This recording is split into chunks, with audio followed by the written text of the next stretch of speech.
Hi, Karen McIntyre from strongandfitting90.com here with an update of my week so far. Everything's been going very well. I've been very pleased with everything. With one possible exception, I did have an allergic reaction to some Brazil nuts yesterday, which was kind of surprising. I've eaten all kinds of nuts all my life and never had a bit of problems with any of it, but boy, did that change yesterday.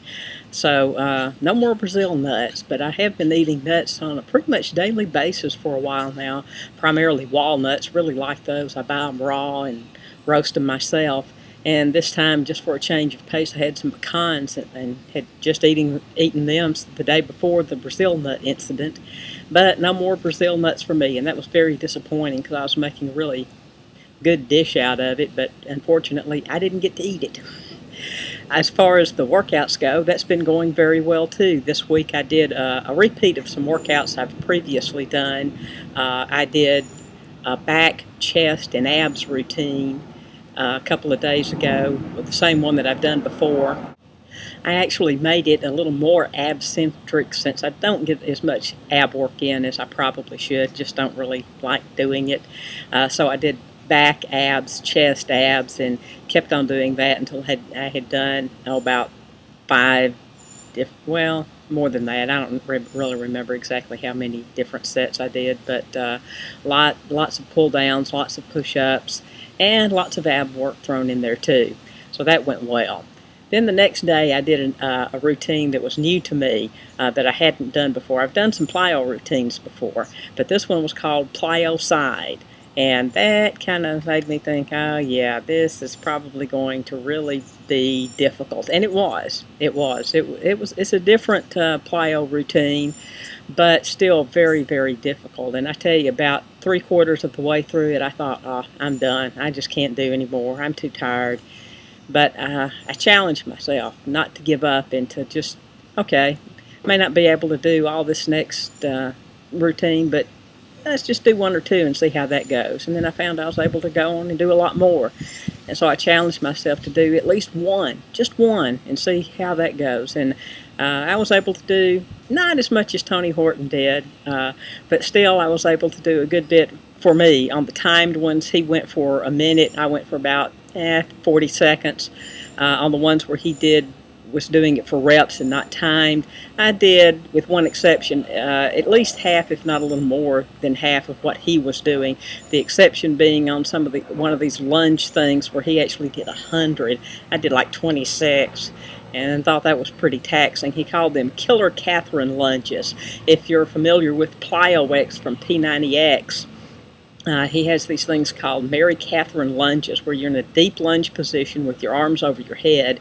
Then you jump up and switch the position of your legs and go back down into a deep lunge position. Well, for these, you weren't lunging very deeply. This was more about speed than getting any kind of depth on the lunges. And you did it with a medicine ball, and you just merely moved the medicine ball from side, twisted the medicine ball from side to side as you went through the lunges. So you're doing it pretty quickly. So not quite as taxing as going as deep as you did on the Mary Catherine lunges, but still, that was pretty difficult to do. So I was happy to get to my meager 26 to his 100. On the rest of it, though, like I say, I did do a little over half of what he was doing, but still lots of room for improvement there, obviously. The really good, surprising thing to me was that my legs are fine today. They're not really hurting, so apparently all the work I've been doing on them is kind of paying off, because they really hurt after that bun shaper routine I did on Sunday. So I needed a couple of days for them to recover from that, and thankfully I didn't put them back into the really bad hurting mode after the Plyocide. There's a difference in this and the Plyo-X too, in that some of these are actually weighted moves, and that you're actually holding some dumbbells, not very heavy ones because you're jumping around with them obviously, but fairly lightweight dumbbells. I forget exactly how much weight I used. There was one where you're doing what he calls depth charges, where you stand up on a bench or a chair, a stool. You're not trying to get too high. I just used the step off the back porch, and you just kind of jump down off that, and then immediately upon hitting the ground, jump straight up in the air again.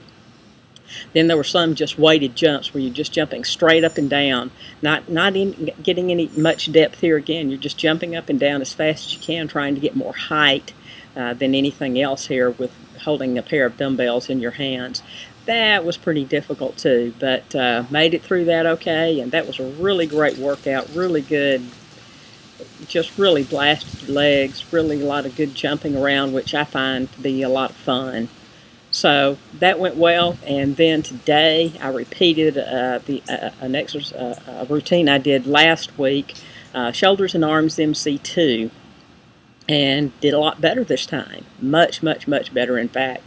I used heavier weights on the heavier sets, and I was able to handle the stability ball better this time and use heavier weights on it. Although the very first set I did with a heavier weight, it's kind of scary because I was wobbling all over that ball, and I've got these heavy dumbbells held up over my head, and I'm thinking of Tony's tip of the day, and when in one of those where you're doing the lying triceps extension, except in this one you're doing them on the floor and not on a stability ball, and he says, tip of the day, don't smash your face, and the whole time I'm wobbling around on that ball, I'm thinking, don't smash your face. But the next couple of sets that I did with the stability ball and the lying triceps extension on the stability ball, I managed to be a lot more stable. I managed to lock in my core a lot better and hold myself on the ball a lot better than I had before, and was able to actually up my rep count. So all in all, it's been a very good week working out and otherwise. Beautiful weather, although just way, way, way too hot. Thankfully, I was able to take Kylie, my dog, for a walk today. The other days of the week hadn't gotten up early enough to get out and go for a walk. It was just too doggone hot.